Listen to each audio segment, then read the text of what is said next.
Você acha que nos últimos anos as pessoas passaram a se interessar mais pela Bíblia? Eu vou dar uma resposta paradoxal. Eu diria sim e não. Sim, porque todas as vezes que o mundo está em crise, todo mundo corre para a fé, para a busca do transcendente, para uma explicação do porquê de tudo isso. Então, nesse aspecto, eu responderia sim, as pessoas estão se voltando mais para a Bíblia. Haja vista que o nome de Jesus está nas trends aí, não só Jesus, você vê, por exemplo, filmes como de Cristo que aparecem por aí, então todos assim estão fazendo muito, muito sucesso. Por outro lado, em que aspecto seria o não? As pessoas querem se voltar para a Bíblia, mas não querem ter o trabalho de examiná-la, de lê-la. Preferem ficar apenas com o mastigado, que, aliás, é um problema cultural de várias áreas hoje. As pessoas não querem ler. Eu participei de uma outra entrevista há pouco e eu estava falando justamente isso. As pessoas não querem mais se dar ao trabalho de ler os clássicos. Eles preferem citar uma frase de Twitter sem saber que contexto ela foi escrita, mesmo essa ela foi dita por aquela pessoa. Quando não sabe o autor, fala que foi Clarice Lispector. Então hoje as pessoas não querem ler, não é só a Bíblia. Eneida de Virgílio, as Guerras Gaulesas de Júlio César, mesmo os clássicos de Shakespeare, as pessoas não querem se dar o trabalho. Mesmo na nossa literatura, Machado de Assis, infelizmente nós estamos vivendo uma época, digo com muito pesar, de emburrecimento cultural, apesar de termos à nossa disposição uma cultura que nenhum dos nossos antepassados teve em toda a sua vida. É uma contradição, né, rapaz? Porque Sim. ao mesmo tempo as pessoas se comportam muitas vezes como se o mundo fosse acabar amanhã, né? Se dedicando cada vez mais. Você vê coisas que acontecem e fala assim, mas as pessoas estão cada vez mais agressivas, estão mais violentas, perderam a paciência com o outro, né? Sim. A humanidade no sentido da gentileza, né? Uhum. De saber entender um pouquinho a dor do outro para poder ajudar de alguma maneira. A gente nota que tantas vezes as pessoas vão perdendo. Aí na hora que aperta, apela para uma entidade ou para uma outra entidade, cada um corre para a sua religião, achando que aí vai se salvar. Porque, na verdade, também estava fazendo outra coisa que não considerava o outro, né? Com certeza. E olha, eu vou falar, o pior tipo de hipocrisia, se é que eu posso colocar uma escala de prioridade, vou criar esse neologismo aqui, para hipocrisia, o pior tipo é a hipocrisia religiosa. E eu explico o porquê da minha fala. Se você tem um líder do tráfico de drogas perigoso, que faz uma maldade cruel, um crime hediondo, na sua experiência, sua vida de jornalista, você deve ter visto muitas matérias assim, como é que a pessoa teve coragem de fazer aquilo.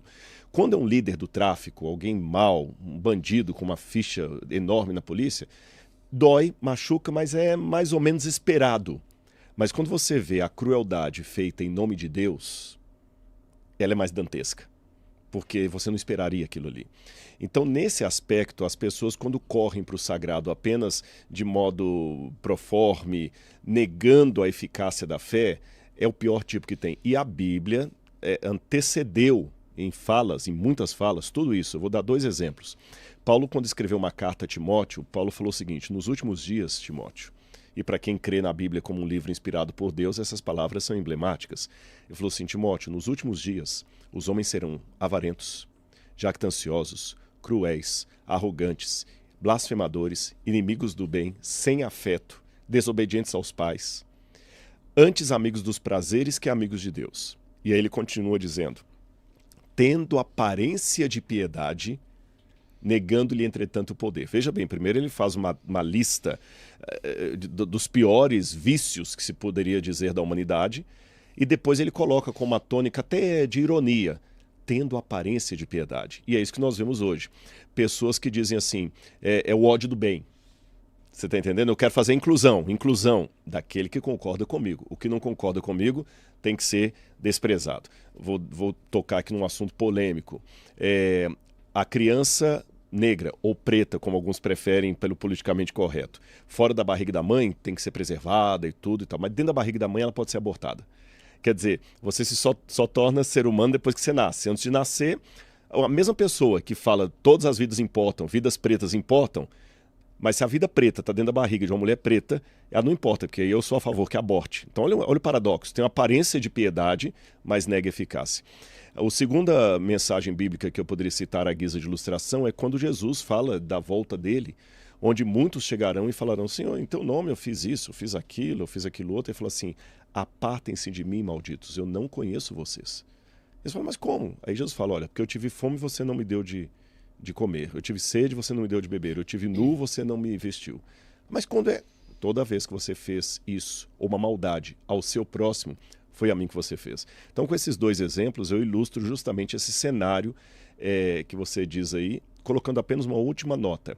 Para não terminar a minha resposta com um tom sombrio, trágico, eu diria, citando até Anne Frank, no diário de Anne Frank, que apesar de todas as atrocidades, uma das últimas frases que ela cita, ela fala assim, eu ainda acredito na bondade dos homens.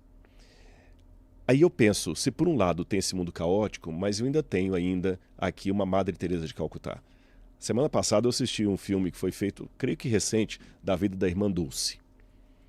Então, se eu tenho os Hitlers, os Stalins, o terrorista do Hamas para me desanimar com relação à humanidade, eu tenho Madre Teresa de Calcutá, eu tenho Irmã Dulce, e acima de todos esses eu tenho a figura de Jesus para me animar. Então, apenas estamos num grande conflito entre o bem e o mal, e você escolhe de que lado vai ficar.